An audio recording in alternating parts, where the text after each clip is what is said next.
Senhor. Amém. Você pode se sentar. Eu convido você a abrir a palavra de Deus no livro de Atos. Atos capítulo 1.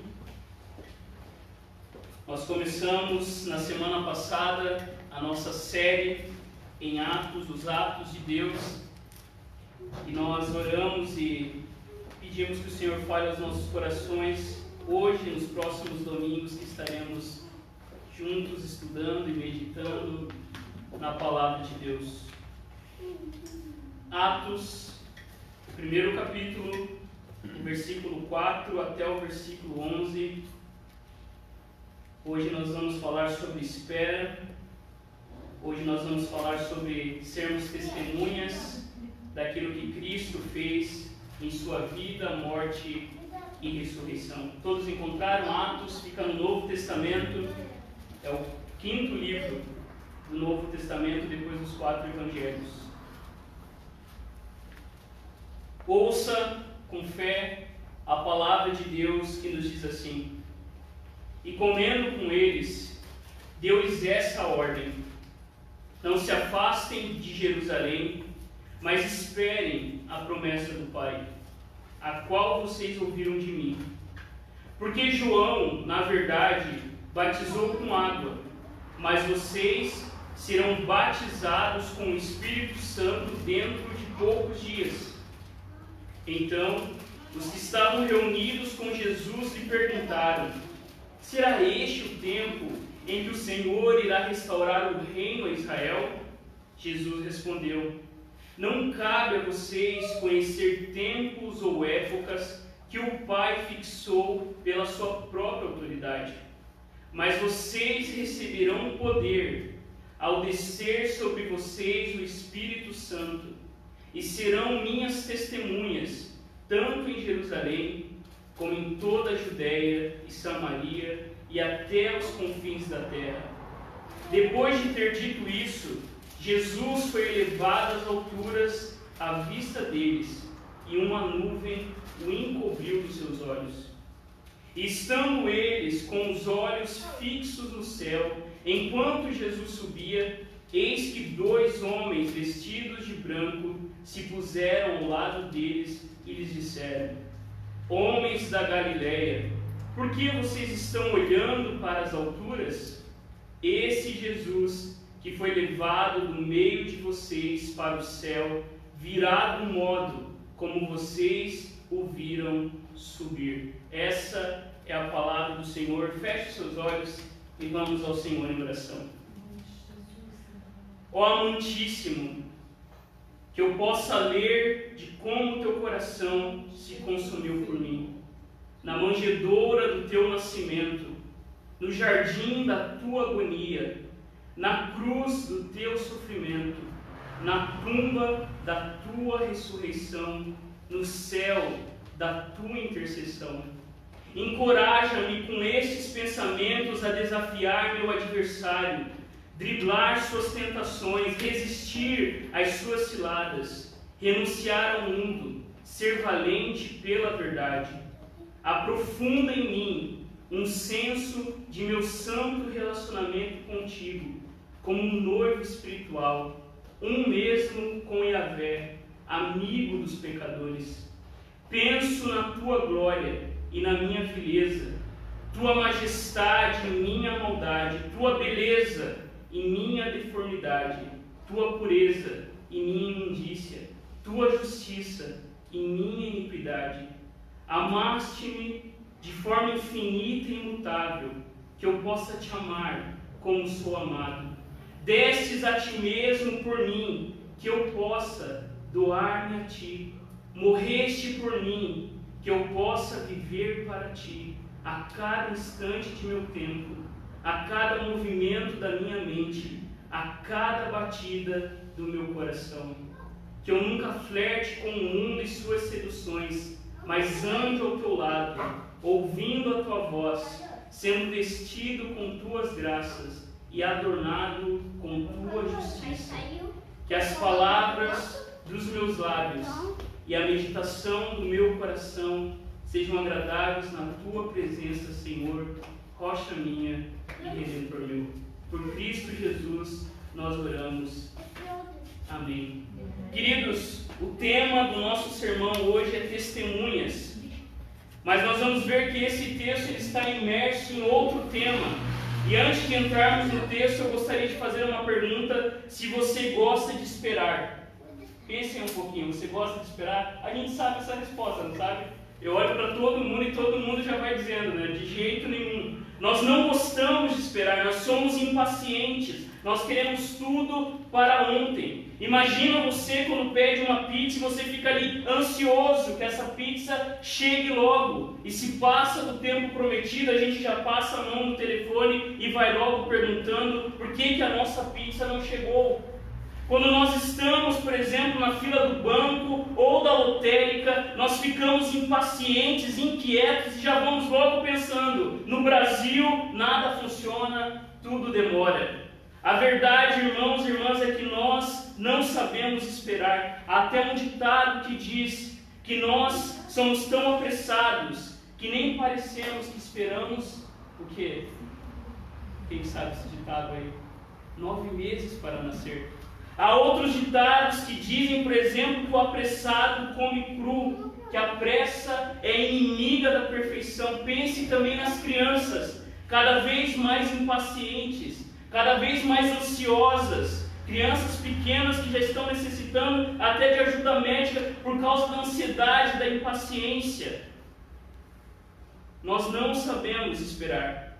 Aqueles, talvez alguns de nós aqui que vieram mais da fazenda, cidade pequena, que está familiarizado com o campo, sabe o valor da espera, não é? Há tempo de plantar, de colher, há tempo de deixar a terra descansar, há ciclos que precisam ser respeitados. Mas hoje nós aceleramos tudo. Nós aceleramos, por exemplo, a produção dos alimentos, pois a demanda e também talvez a ganância falem mais alto. A verdade, irmãos, é essa sobre a nossa realidade como seres humanos. Nós não sabemos esperar, nós somos impacientes. E segundo um pastor, como ele diz, a esperança é o que nos habilita a caminhar sem nos desviar rumo à vontade de Deus. É preciso saber esperar, e esperar exige paciência. A paciência é como um João Batista da esperança. E a nossa jornada de fé é um longo caminho, onde nós aprendemos a confiar menos em nós e mais em Deus. Nós aprendemos, irmãos e irmãs, que a fé em Cristo envolve, dentre outras coisas, a espera, a necessidade de permanecer fundamentados em Sua palavra. Nós somos testemunhas que obedecem, nós somos testemunhas do que importa, nós somos testemunhas do Rei glorioso, e esse testemunho está debaixo de uma espera. Olhe para as Escrituras, e nós vemos Adão e Eva esperando pela promessa de redenção. Olhe para a Escritura e veja Abraão esperando pela promessa de ter um filho e de ser uma grande nação. Olhe para Moisés ficando no deserto por anos até ser usado para libertar o povo do Egito. Veja Davi, que foi ungido ainda novo como rei, mas esperou um tempo e foi perseguido até a sua coroação. Veja um povo no exílio esperando a sua volta para casa. E veja entre o Antigo e o Novo Testamento, aonde o povo também espera pelo Redentor. E o nosso texto, irmãos, tem a ver com espera, porque o nosso texto nessa noite está cheio dessa verdade. A primeira verdade, fique com a sua Bíblia aberta e observe os versos 4 e 5. A primeira verdade que nós vemos nessa espera é que nós somos testemunhas que obedecem. Observe o texto. Estamos com Jesus e comendo com Ele. Era isso que os discípulos e mais alguns homens e mulheres estavam vendo. O Filho de Deus, que semanas antes estava morto, agora está comendo com os seus discípulos e amigos. Talvez, irmãos, não seja essa a visão que mais temos do nosso Salvador, mas é essa visão que os evangelhos pintam para nós. Nós vemos um Jesus que constantemente comia com os seus discípulos. Essa é uma das razões por que eu quero colocar uma mesa aqui na frente.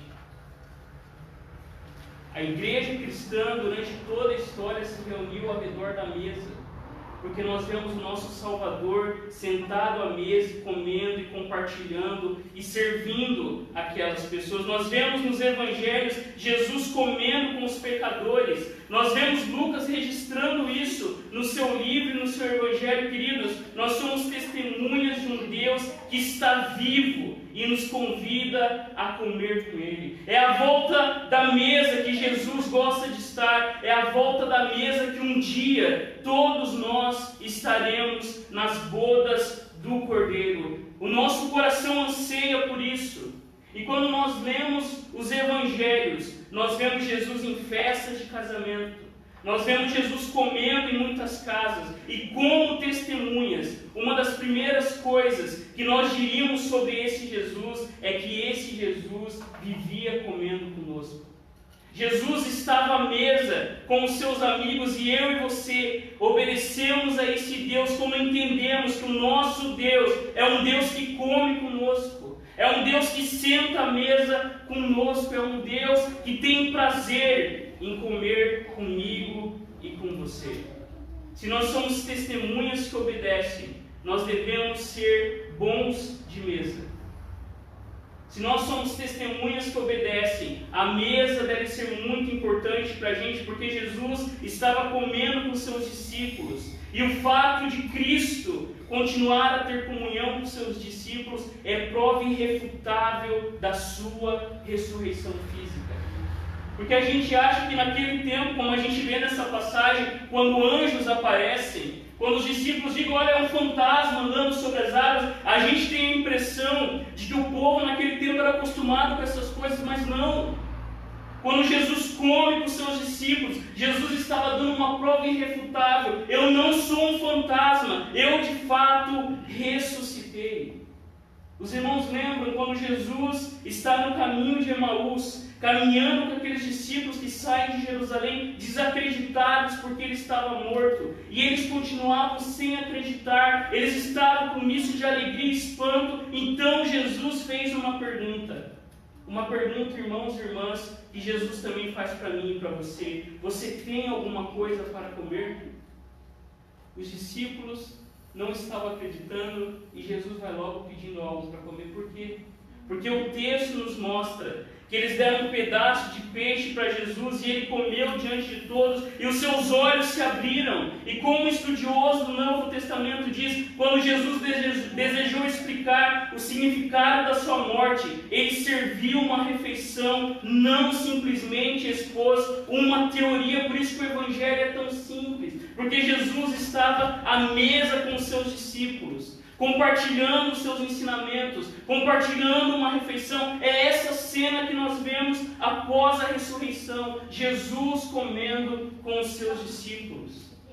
Então Jesus dá uma ordem: não se afastem de Jerusalém, mas esperem a promessa do Pai. A primeira coisa que Jesus dá aos seus discípulos é fiquem, é esperem. De si mesmo, irmãos, os discípulos são impotentes e precisam esperar até que o Espírito Santo os revista de poder. Em si mesmos, os discípulos, e eu e você, nada podemos fazer sem o Espírito de Deus.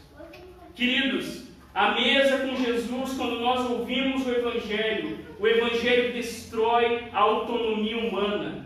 O Evangelho destrói a autoconfiança. O Evangelho destrói a iniciativa própria. O Evangelho destrói a nossa empolgação falsa.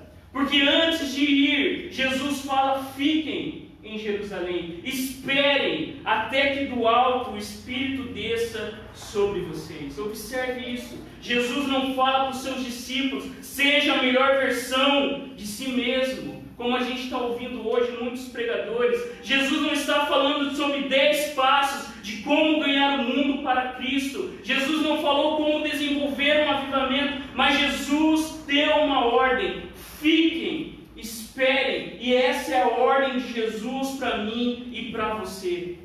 Para que a gente reconheça que é Ele quem controla a história, para que a gente reconheça, irmãos e irmãs, que o nosso orgulho e a nossa pressa não tem lugar no reino de Deus. Isso mostra quando Jesus dá ordem, fiquem em Jerusalém.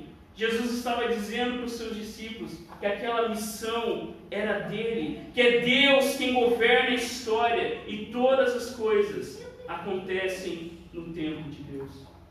Queridos, se nós somos testemunhas, nós devemos obedecer a ordem de Jesus, a ordem de esperar, a ordem de sentar. E é essa cena que mais para frente nós vamos ver em Atos 2. Os discípulos não estavam esperando, eles estavam assentados, conversando, talvez comendo, e de repente eles foram pegos de surpresa. Esperar em Deus é realmente confiar. Espere no Senhor, lance sobre Ele a sua impaciência, porque a palavra de Deus nos ensina que Deus dá força aos cansados e vigor aos fracos. Até os jovens perdem as forças e se cansam, os rapazes tropeçam de tão exaustos, mas os que esperam no Senhor renovam as suas forças, voam como águias, saltam, correm e não se cansam, caminham e não desfalecem. Queridos, como nós conversamos há um tempo atrás, esperar em Deus é realmente caminhar. Quando Deus fala para você esperar, enquanto esperamos, nós devemos desfrutar da presença de Deus. Enquanto nós esperamos, nós devemos ter a certeza de que Deus está conosco. E não esperar por algo impaciente, desconfiados, mas saber que Deus é aquele que cumpre as suas promessas. Porque é isso que Jesus fala no finalzinho do versículo 4 e no versículo 5. Eles deveriam receber a promessa do Pai. E qual é essa promessa? A promessa do Espírito Santo. Sem o Espírito Santo, a igreja não poderia partir em missão. E Jesus relembra as palavras de João Batista, quando ele mesmo disse: olha, eu batizo vocês com água, mas em breve virá alguém mais poderoso que eu, alguém tão superior, que eu não sou nem digno de desatar as correias das suas sandálias. Ele os batizará com o Espírito Santo e com fogo. E João estava alertando o povo para se arrepender, e João falou: olha, ele já tem na mão a pá, e com ela separará a palha do trigo, a fim de limpar a área onde os cereais são debulhados. Juntará o trigo no celeiro, mas queimará a palha num fogo que nunca se apaga. João usou muitas advertências semelhantes a essas para anunciar as boas novas ao povo. Queridos, a promessa de Deus é que o Espírito dele seria derramado sobre toda a carne. O mesmo Espírito que pairava sobre a criação, o Espírito que era dado somente para alguns, para cumprirem missões específicas, agora seria derramado sobre todos os homens e todas as mulheres. A promessa do Espírito que Jesus fala para os discípulos esperarem é a promessa do Espírito que seria derramado sobre crianças, jovens e idosos, sobre pobres e ricos, sobre doutores e simples. O Espírito seria derramado sobre todas as pessoas, e um novo mundo, a partir desse derramamento, estaria surgindo. O Espírito Santo, irmãos e irmãs, é como um vento. E Jesus fala: esperem aqui, até que do alto o Espírito desça sobre vocês. Queridos, o Espírito é um Deus indomável, imparável. O Espírito usa homens e mulheres com vidas tortas e bagunçadas para manifestar vislumbres do seu reino. O Espírito não é propriedade de ninguém, de nenhuma igreja, de nenhum de nós, mas o Espírito é como um vento, e os discípulos, como testemunhas, deveriam obedecer até que do alto o Espírito fosse derramado. Mas nós vemos uma segunda verdade. Nós esperamos também e somos testemunhas do que realmente importa. Observe o verso 6 e 7. Somos testemunhas, queridos, que obedecem, mas também somos testemunhas de algo que realmente importa. Testemunhas do que realmente importa, é isso que nós vemos na nossa segunda verdade. Queridos, os discípulos estavam reunidos Durante 40 dias eles ouviram Jesus falar sobre o reino de Deus. E é claro que Jesus falou sobre como Deus estava desbancando os falsos reis e reconquistando o seu reino, chamando homens e mulheres para se juntarem a Ele e serem o que sempre foram chamados para ser, vice-regentes do reino de Deus, príncipes da sua criação. Os discípulos ouviram Jesus falando sobre o reino de Deus. Os discípulos ouviram Jesus dizendo que eles tinham uma missão, que eles deveriam realmente ser luz às nações, não sem motivo. A primeira confissão de fé da igreja que nós encontramos em Filipenses é: Jesus Cristo é, quem sabe? Qual que é a primeira confissão de fé da igreja? Alguém sabe? Jesus Cristo é o Senhor. Não era à toa que os discípulos, irmãos e irmãs, ouviram dizer que através do sangue de Cristo o reino de Deus estava novamente surgindo neste mundo. E os discípulos então alimentavam a esperança de que o reino de Deus finalmente havia chegado sobre o mundo. Era este o questionamento dos santos no Antigo Testamento. Maria, ao receber o anúncio de que seria a mãe do Salvador, ela trazia no seu coração esse questionamento. É um questionamento do coração de cada um de nós também, e era um questionamento do coração dos discípulos. Será nesse tempo, Jesus, que o reino de Israel será restaurado? Será que é neste momento que finalmente nós nos veremos livres dos nossos inimigos? Este é um questionamento que nós vemos, irmãos e irmãs, por toda a Escritura. Mas o que os discípulos esperavam era um reino físico. O que os discípulos almejavam era Israel como uma superpotência que governaria o mundo com mão de ferro e destruiria definitivamente Roma e seu império. O que os discípulos esperavam era um reino bélico, aonde Jesus como Senhor destruiria os seus inimigos. Por isso que os fariseus, os próprios discípulos, ficam assustados quando eles veem Jesus não matando os romanos, mas curando os romanos. Não é à toa que Marcos vai dizer que é um romano que reconhece que de fato Jesus Cristo é o Filho de Deus. Os discípulos esperavam um Deus que viesse e trucidasse os seus inimigos, mas Jesus vem e começa a curar aqueles que eram seus inimigos. O reino de Deus, irmãos e irmãs, não é através da guerra e da violência, mas o reino de Deus é através de aparente derrota na cruz de Jesus Cristo. É na cruz, através da morte de Jesus, que Deus derrota os poderes do mal, muito maiores que os poderes temporais de Roma ou quem quer que seja.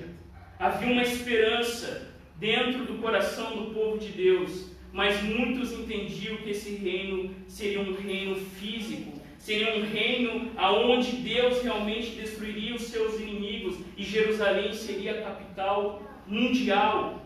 E nós vemos isso, irmãos, por exemplo, na revolta dos Macabeus, quando um grupo de judeus começam a matar e fazer rebeliões para se verem livres dos impérios seleucidas, no período um pouquinho antes de Jesus nascer na Palestina. Queridos, será este o tempo que o Senhor irá restaurar o reino de Israel? E qual que é a resposta de Jesus?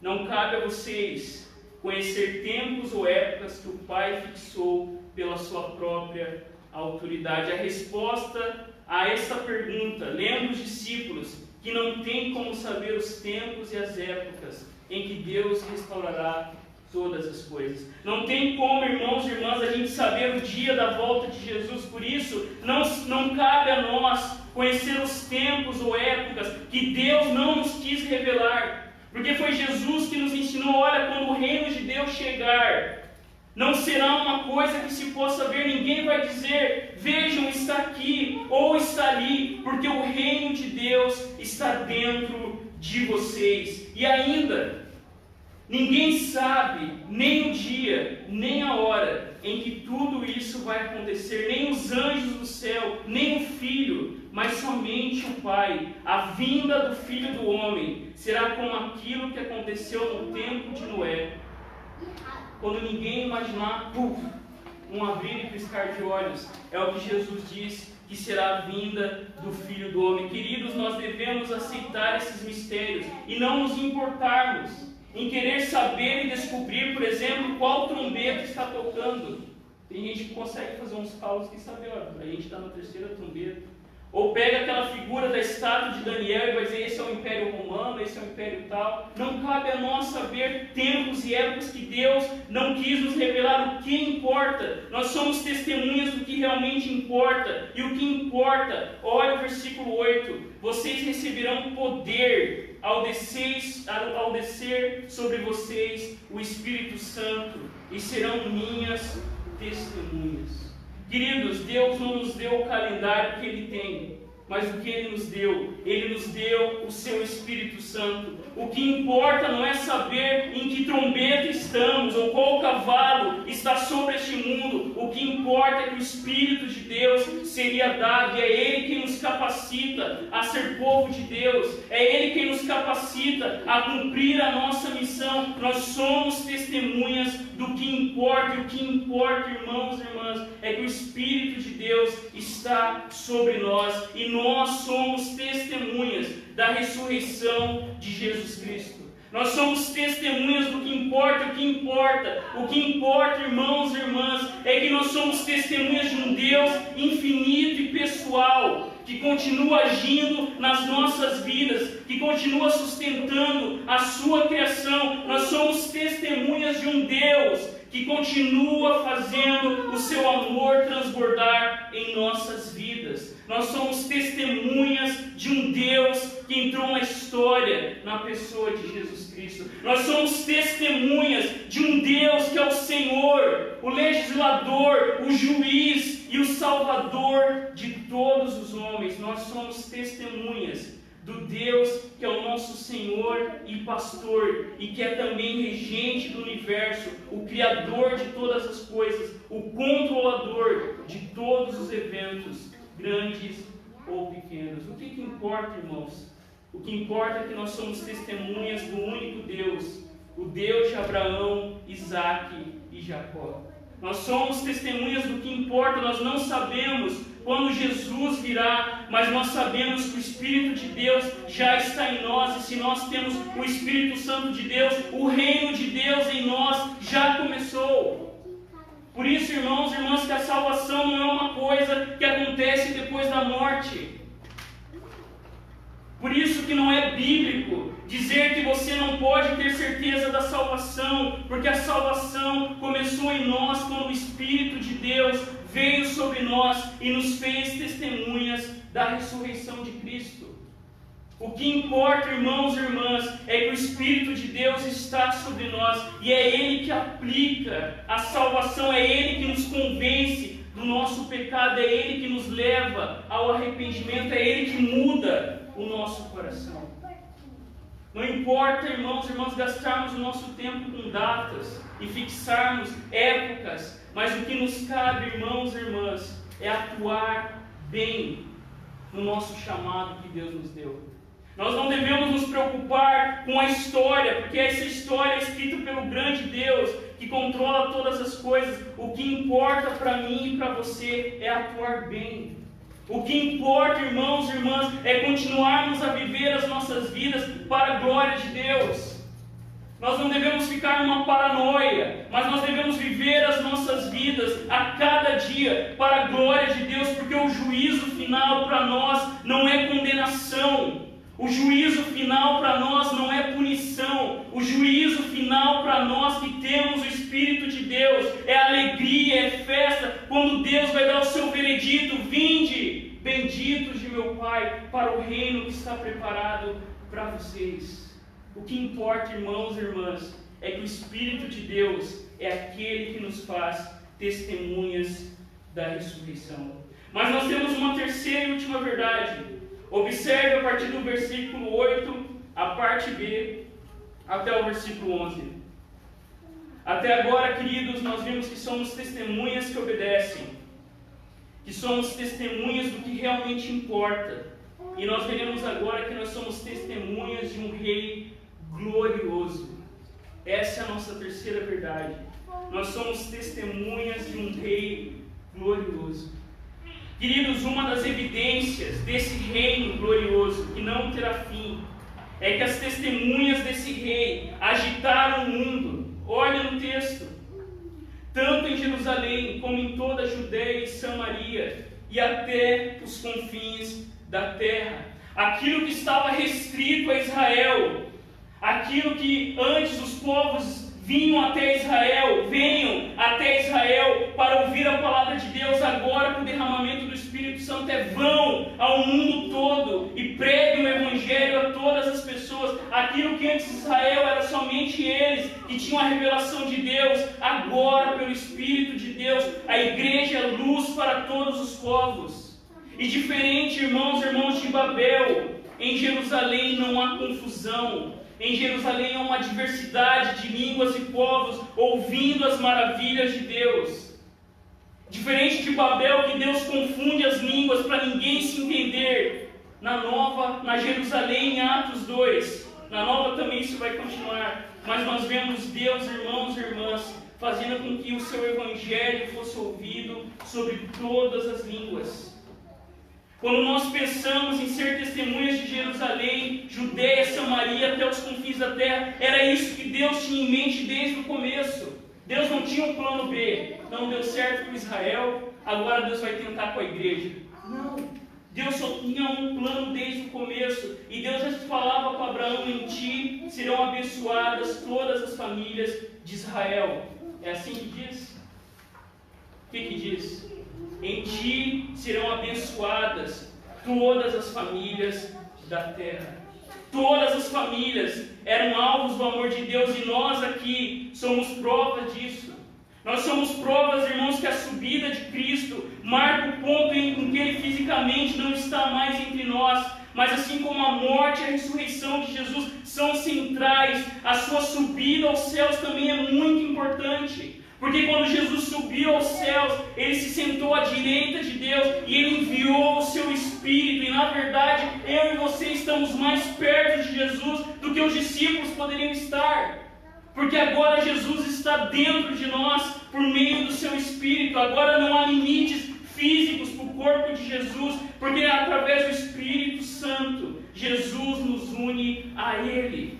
E nós estamos tão unidos, por isso que quando nós falamos de salvação, salvação não é que nem roupa que tu tira e coloca. Salvação é uma coisa que está tão unida que não tem como romper. Por isso, irmãos, é segurança ser de Jesus. Como diz aquela canção, o Espírito nos une de tal forma a Jesus que nada nos separa dele. E aqui no texto é exatamente isso que nós estamos vendo. Que quando Jesus subiu aos céus e foi exaltado à direita de Deus, foi dia de coroação. E segundo uma tradição antiga da igreja, quando Jesus entrou nos portões celestes, o Salmo 24, que nós começamos o culto dessa noite, quando os anjos e todos os seres celestiais dizem: quem é o Rei da Glória? E a tradição diz que Jesus entrou no céu e os anjos entoando o Salmo 24, enquanto ele entra no céu glorioso e se senta à direita de Deus, ele é o Rei da Glória. Nós somos testemunhas desse Rei glorioso que venceu a morte, que venceu o mal e se assentou à direita de Deus. O Messias Jesus de Nazaré, o Deus homem, agora está sentado ao lado do trono de Deus, e isso é glorioso. Há um humano, um ser humano, você já parou para pensar nisso? Há uma pessoa de carne e osso, sentado do lado de Deus, à direita de Deus, e essa é a garantia que nós também um dia estaremos lá. Jesus, ao se sentar ao lado de Deus, estava dizendo que a sua missão foi completa. Jesus estava dizendo que somente Deus governa sobre tudo e todos. O reino de Deus, irmãos, não tem qualquer limitação. Por isso que o Evangelho chega em lugares tão longe. Por isso que em países que a igreja é perseguida, nós temos pessoas sendo alcançadas com o Evangelho de Cristo. Porque ao sentar no trono, Jesus conquistou para ele todas as coisas. Jesus é Rei sobre todo o mundo. E nós cremos e confessamos toda língua confessará que Jesus é o Senhor. Essa é a nossa certeza, porque Jesus está sentado do lado de Deus. Cristo, irmãos, foi humilhado em sua encarnação, obediência e morte. C.S. Lewis, ele usa uma figura estranha, mas talvez é isso que Jesus sentiu. Imagina isso, Deus que criou todas as coisas, o Deus que estava fora do espaço e do tempo vira um ser humano. E C.S. Lewis é como se Jesus se sentisse como uma lesma. Era esse o sentido de Jesus quando ele se tornou um ser humano. O Deus infinito agora se tornou uma criatura finita. Era esse o sentimento que Jesus tinha em sua humilhação. E Jesus foi humilhado na sua morte, mas agora nós vemos Cristo exaltado à direita de Deus. E não é essa a visão gloriosa que Isaías nos traz em Isaías 6. Queridos, não é essa a visão que Estevão, enquanto está sendo apedrejado, a palavra de Deus diz que Estevão, cheio do Espírito Santo, firmemente ele olha para o céu e ele vê a glória de Deus. Ele viu também Jesus em pé ao lado de Deus. Essa é a visão que Estevão tem. Olhem, eu vejo o Filho do Homem em pé ao lado direito de Deus. Queridos, essa é a visão gloriosa que Atos e Apocalipse nos trazem. Apocalipse não foi escrito, eu repito novamente, a gente já falou isso mais algumas vezes, não é para você ficar querendo saber o que quer dizer o 666. O que é? Apocalipse foi escrito para nos mostrar que Cristo já reina sobre este mundo, que Cristo já está exaltado à direita de Deus, que o estado da exaltação de Cristo é a verdade de que Ele já ocupa o posto que lhe é por direito e que um dia Ele virá com poder e grande glória. Por isso que nós confessamos, irmãos e irmãs, que Jesus subiu aos céus e sentou-se à direita de Deus e Ele há de vir julgar os vivos e os mortos. Os falsos deuses nada são. Deus, o Deus de Israel, é o verdadeiro Deus que reina sobre todas as coisas. Estamos partindo para o final. Observe o verso 10. Os discípulos, queridos, eles estavam olhando sem piscar para os céus. Nós também estaríamos. Jesus, ele subiu aos céus, ele foi levado às alturas, e os discípulos estão perplexos olhando para ele, e se cumpre então o que os salmos diziam, que quando Cristo subisse aos céus, ele levaria cativo muitos prisioneiros e receberia homens como dádivas. Cristo, ao subir aos céus, cumpre o Salmo 110, quando diz: senta-te à minha direita, até que eu faça dos teus inimigos um estrado para os teus pés. Ó irmãos e irmãs, Cristo está no céu. E isso quer dizer que Ele reina sobre todo o universo. Isso quer dizer que o mal não irá triunfar. Isso quer dizer que até mesmo uma pandemia, uma tragédia, está debaixo do controle poderoso desse rei que um dia destruirá todos os seus inimigos. E um dos últimos inimigos, conforme Paulo nos diz, a ser destruído é a morte. Os dois anjos aparecem aos discípulos, e os discípulos estão imóveis, distraídos. E os anjos, isso é interessante, os anjos que vêm de cima falam para os discípulos olhar para frente. Os anjos que estavam nos céus vêm como espíritos ministradores enviados para servir aqueles que vão herdar a salvação, conforme Hebreus nos ensina. Eles perguntam: por que vocês estão olhando para cima? Esse Jesus que foi levado do meio de vocês virá do mesmo modo que o viram subir. Queridos, essa é a nossa esperança. Essa é a promessa de Jesus, que Ele um dia voltaria para nos buscar e destruir todos os seus inimigos, porque na cruz, em sua morte, Jesus destruiu o poder do mal. A cruz, irmãos e irmãs, não foi a derrota de Jesus e a vitória do diabo, como alguns pensam. E infelizmente, um tempo atrás, a gente fez até um teatro que quem matava Jesus era o diabo. Não.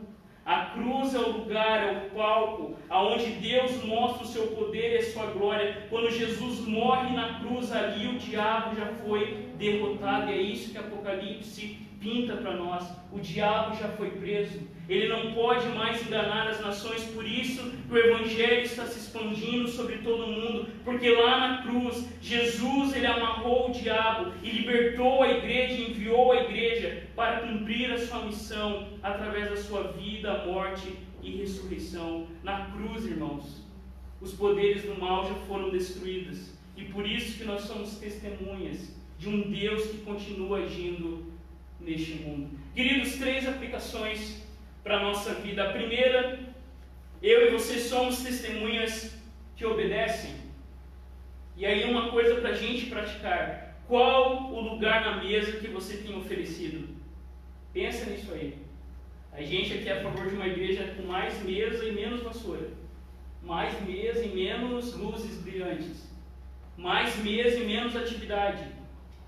Com quem você tem comido e compartilhado a palavra de Deus? Como discípulos de Jesus, nós devemos seguir o nosso Mestre. E aqui na igreja, irmãos, nós estamos dando os passos para a cultura do discipulado.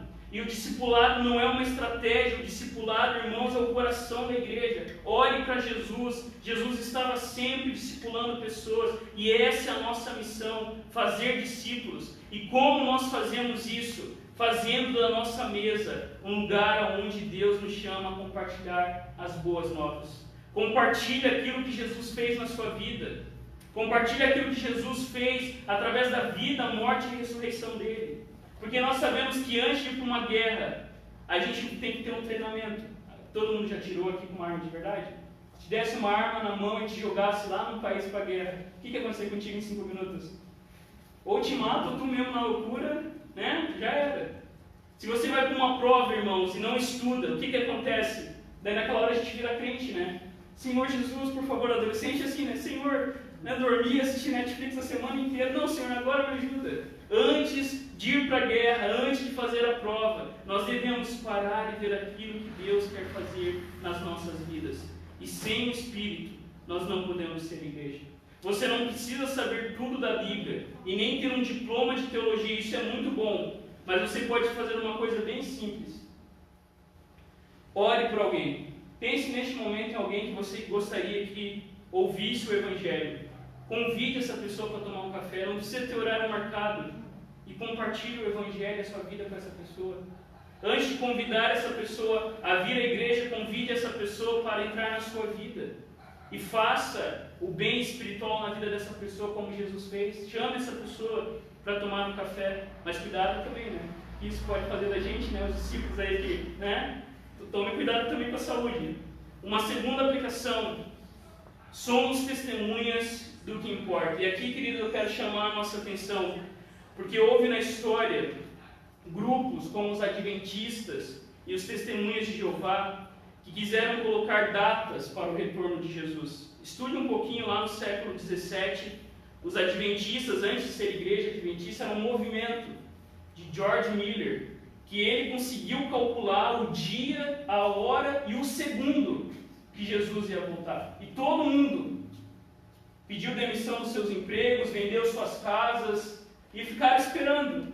E a hora chegou, e a noite passou. No dia seguinte, conta a história que eles saíram tristes e um bêbado xingando eles, chamando eles de louco. E os caras agora estavam sem casa, sem trabalho, porque achavam que naquela data Jesus voltaria. Queridos, diante dessa pandemia, a mesma coisa. Não caia na tolice de querer investigar o tempo do Senhor.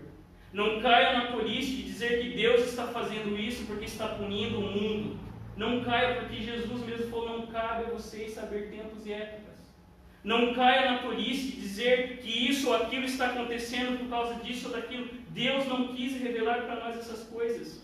Nós não sabemos quando Jesus voltará. O que importa é que Deus tem o controle da história. O que importa é que Deus não foi pego de surpresa por essa pandemia. E sobre esse assunto, o que você precisa saber? 3 coisas sobre a volta de Jesus. A primeira coisa, Ele certamente retornará. Jesus virá com poder e grande glória. A segunda coisa, não podemos descobrir quando. E a terceira coisa muito importante, e que portanto então devemos estar sempre prontos para Ele. Não seja um adivinho, mas seja aquilo que Deus te chamou para ser. testemunhas do que importa. É o profeta Miqueias que nos diz o que importa para Deus.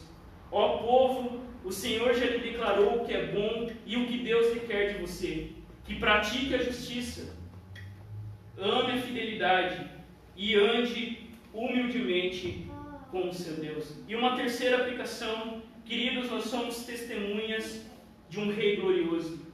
Como C.S. Lewis escreve, aquele que entrega, e preste atenção nisso, porque a gente está vivendo no Brasil esse momento, aquele que se entrega sem reservas às reivindicações temporais de uma nação, ou de um partido, ou de uma classe, estará entregando a César aquilo que acima de tudo pertence da forma mais enfática possível a Deus. Estará entregando a sua própria pessoa a Ele. O nosso único rei é Jesus Cristo.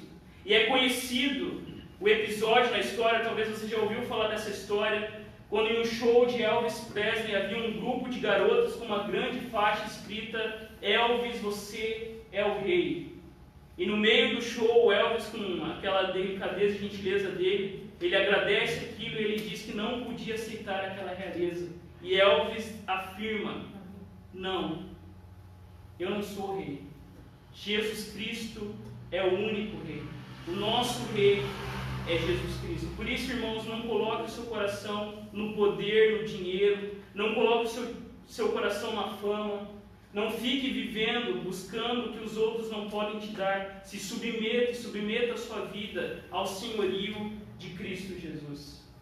O chamado de Deus é sermos testemunhas. E eu termino com a história de um pastor luterano, Dietrich Bonhoeffer, que foi morto pelo nazismo na Alemanha em abril de 1945, alguns meses antes do fim da Segunda Guerra. E Bonhoeffer, junto com mais outros pastores e padres, fundaram a Igreja Confessante. Até eles participaram daquela Operação Valkyria para matar o Hitler, só que não deu muito certo. Aquele plano foi descoberto e Bonhoeffer foi enforcado a mando do próprio Hitler alguns meses antes da guerra acabar. E esses irmãos da Igreja Confessante declararam que somente Jesus Cristo é o Senhor. Eles não se submeteram ao Terceiro Reich, porque eles entendiam que o único rei é Jesus Cristo. Por isso, queridos, nós somos testemunhas desse rei glorioso e não devemos nos submeter a mais ninguém e nada além do que na pessoa de Jesus Cristo. Feche seus olhos, coloque a sua vida diante do Senhor. Nós somos testemunhas que obedecem. Antes de partir, nós devemos receber o Espírito de Deus. Antes de nos enviar, antes de dizer ide por todo mundo, Jesus diz a nós: vinde a mim, vocês que estão cansados, sobrecarregados e oprimidos. Jesus diz: venham até Ele e encontrem nele descanso, alívio, satisfação, verdadeira alegria, verdadeira paz. Nós somos testemunhas do que realmente importa. Não perca, irmãos e irmãs, o seu tempo com brigas triviais. O que importa é testemunharmos a ressurreição de Jesus Cristo. O que importa é testemunharmos que Deus nos deu o seu Espírito e essa é as primícias do seu reino. E nós somos testemunhas desse Rei glorioso, cujo nome está acima de todo nome, desse nome poderoso, desse nome maravilhoso, aonde não existe salvação em nenhum outro lugar, senão naquele que se assentou à direita de Deus e que virá com poder e glória trazer o seu reino sobre nós. Ó Deus, Tu és o nosso Deus bendito, feliz em si mesmo, fonte de felicidade para as Tuas criaturas, meu Criador, benfeitor, possuidor, defensor. Tu me criaste e tem me sustentado, me auxiliado e livrado, me salvado e guardado. Tu és, em cada situação, capaz de satisfazer as minhas necessidades e misérias.